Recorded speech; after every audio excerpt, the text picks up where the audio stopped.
Word, les documents de nom, les listes à puces. En pages 2 et 3, nous avons une liste à puces.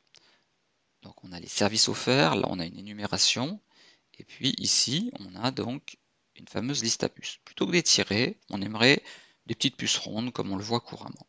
Donc pour faire cela, on va sélectionner l'ensemble des paragraphes, puis dans le ruban Accueil, je vais sélectionner Liste à puces.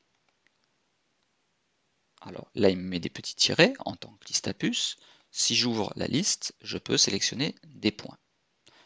On peut également définir une autre puce en allant chercher des symboles.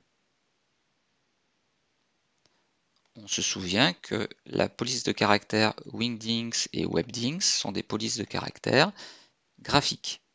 Donc je vais retrouver ici l'ensemble des symboles qu'on a pu déjà voir auparavant.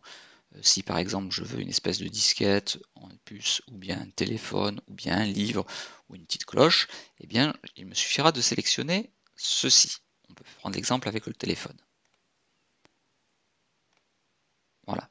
Si maintenant je préfère aller chercher une image, je peux aussi transformer une image en puce. Pour cela, on va faire la même chose, définir une puce, on va aller dans Images, et on va utiliser Bing pour chercher une puce particulière. Si par exemple je veux un espèce de petit clavier, on peut essayer, voir ce que ça donne.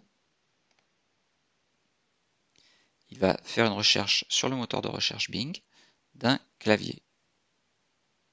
J'arrive à me les trouver, voilà. Alors là ce sont des photos, ce sera peut-être pas très approprié, mais bon c'est pas grave. Si je prends celle-ci, j'insère, il télécharge et il va essayer de mettre à peu près à la taille considérée le clavier.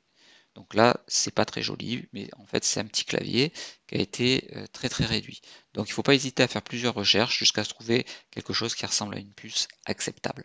Mais en tout cas, on peut faire des puces très jolies. Dans mon support de cours, par exemple, j'ai repris les logos de Word, de Windows, d'Excel en fonction des outils que je présentais.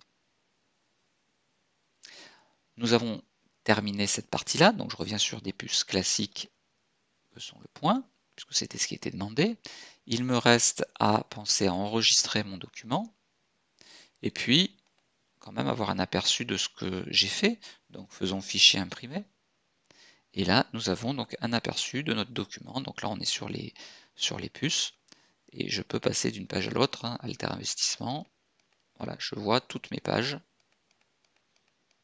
défiler.